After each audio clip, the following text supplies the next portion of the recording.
All right, and now we get to the tire carrier part of the build. Check it out. I found the instructions. Okay, these probably won't help you much.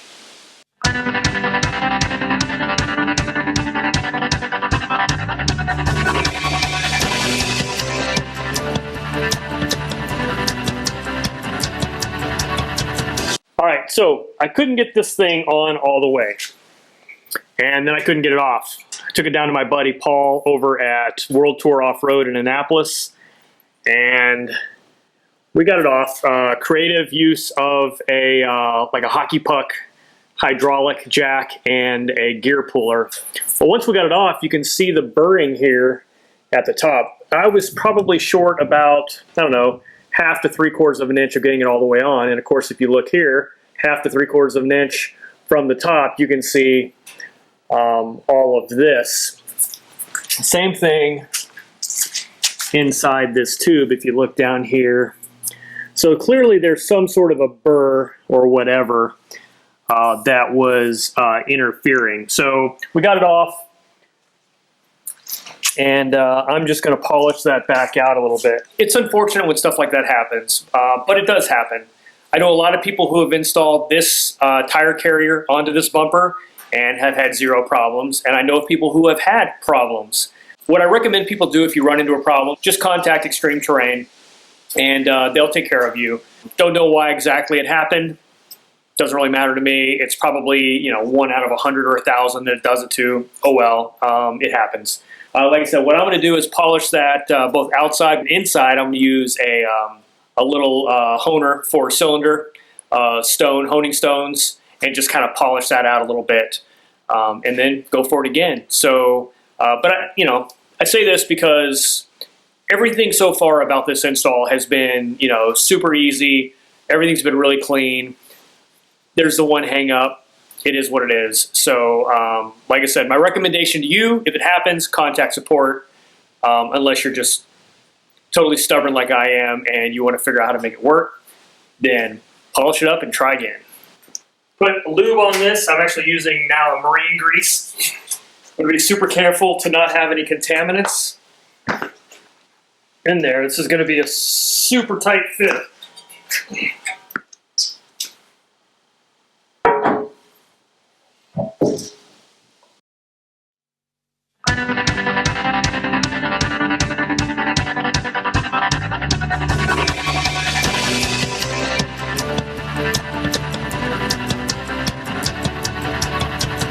I'm not hammering.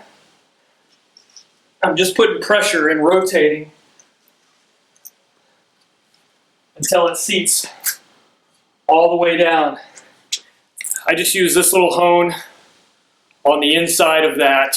It's a $16 part at any part store that allow me to kind of polish out the inside of that. All right, so this is the cylinder hone that I used on the sleeve. It's a brake cylinder hone. It's the smaller one with 3 stones. Works perfect. I actually started to try with the bigger one for engine cylinders, and I didn't like it. It was too big. This one's perfect. And basically what you do is you put this in a drill and then spin it up, and it will rotate. And basically I just, in and out, just covering the entire inside of the sleeve. And I did spray it down with WD-40 for lubrication, and basically kept it wet with WD-40. And you can see the black crap sort of slough off. And I probably would say that I honed that sleeve for maybe less than 30 seconds total. I mean, it wasn't very much. 30 seconds, maybe a minute. I don't remember, but it wasn't a lot. So hopefully that will help you understand how much work is involved. It's not much. It's just literally just knocking out the gunk and cleaning out that inside surface. And you'll be able to tell, but it doesn't take a lot. And like I said, this was $16 and well worth it, in my opinion. I polished out the outside of the post with some super fine steel wool, and got that all cleaned up. But I think what happens is if you get a little burr or a little powder coating residue or something like that in there, it's just going to hang everything up. So hindsight being 20/20, I would just polish that stuff out to begin with. But like I said, a lot of people never have a problem with it. But anyway, it's now on. Let's put the cap on. All right, so you have this little cap here. It's going to go right on top. And then this hex head bolt.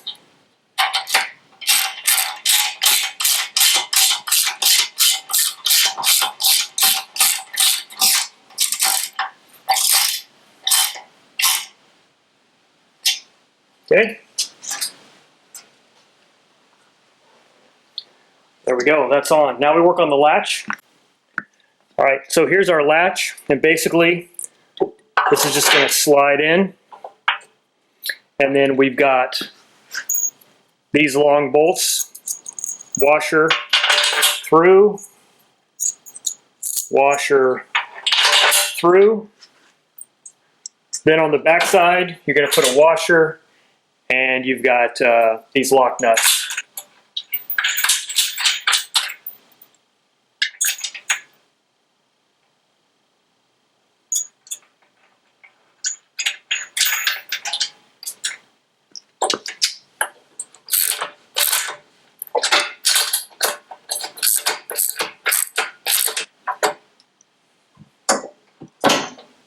Nice. Here's how that lock assembly works. You've got this pin here. It's going to go through there. And then when you rotate, it's going to lock into place.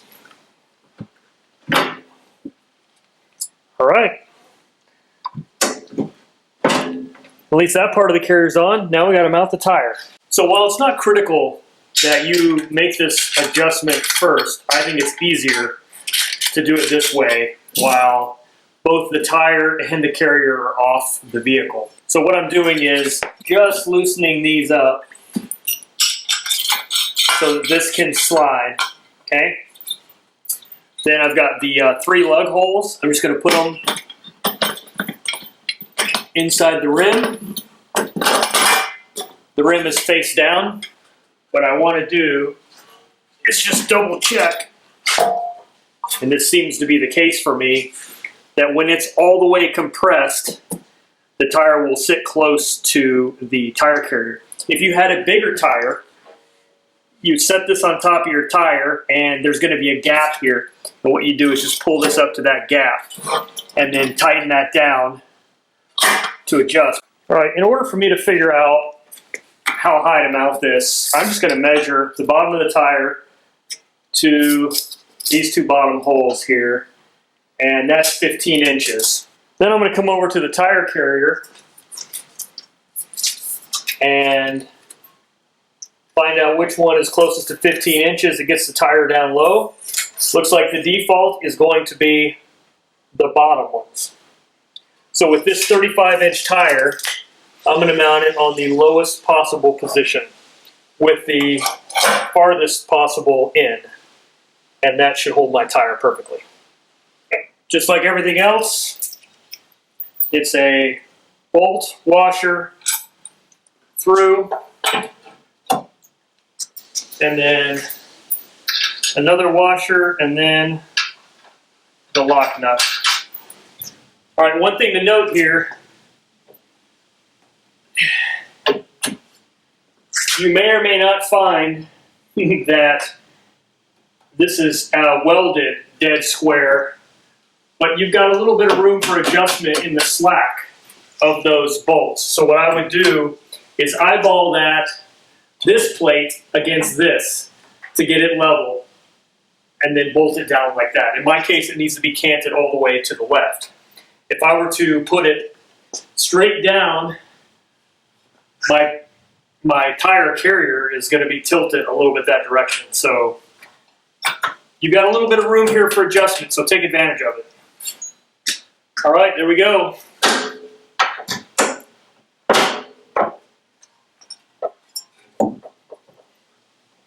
I like it. No rattles. It's always a good thing. Let's mount the tire.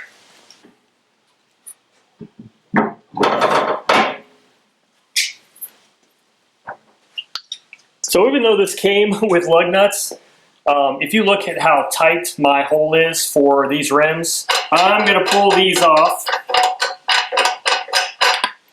They came with the Barricade tire carrier, and I'm going to put on the ones that came with my JK, which are a little bit slimmer profile and actually allow me to get a socket in there. So I don't know if that's just a problem I have because of this particular rim, or if more people will experience that. But at any rate, just thought I'd bring that up so you were aware of it. Two other points of note. First, this particular tire carrier will allow the use of center caps if you happen to have them, which I do, and had to remove it from the spare on my last carrier because it mounted through that center hole.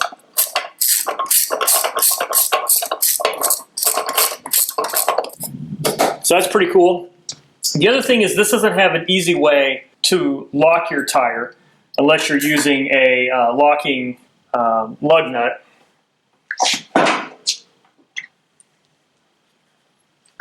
Although even if you did have a locking lug nut, it would be pretty trivial to remove these 4 bolts and pull the whole thing off anyway.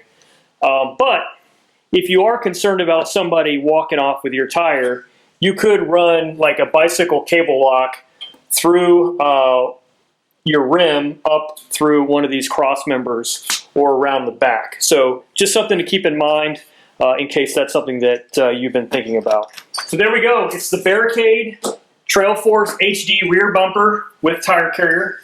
Does have a non-tow rated accessory receiver, which is a standard 2-inch towing hitch receiver. And then of course with the tire carrier, nice and solid. I don't hear any rattles yet. You know, I'll put it to test on the trail.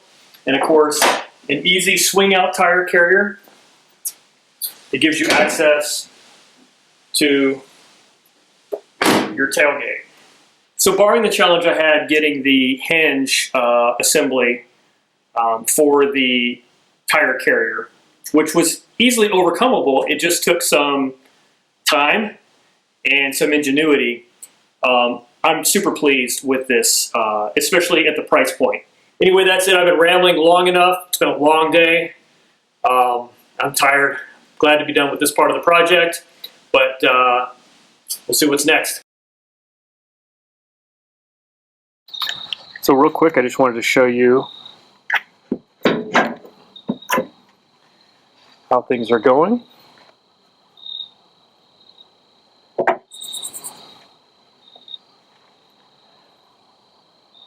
The tire carrier still moves nice and freely. Easy to do with one hand. I did wire up a third brake light. I secured my spare tire with a lock. You can see in there, but anyway, just a quick follow-up to let you know kind of how it's working out. You can see down here I have a little bit of grease that I just never cleaned off, and I'm just going to leave it there. It doesn't really bother me at all. Keeps water out. And oh, my antenna mount, I was able to get it to fit right there, which closes, and you can see here the antenna gets to kiss the tire carrier just a little bit, but holds it in place. I've had it on for, I don't know, about a week, maybe 2 weeks. I don't remember now. But really happy with it. Again, super easy.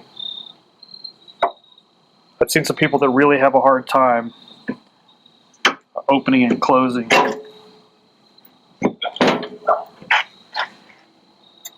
And I think the fact that I honed out that sleeve makes it that much smoother. So anyway, that's that. Thanks for watching. I'll catch you on the next one.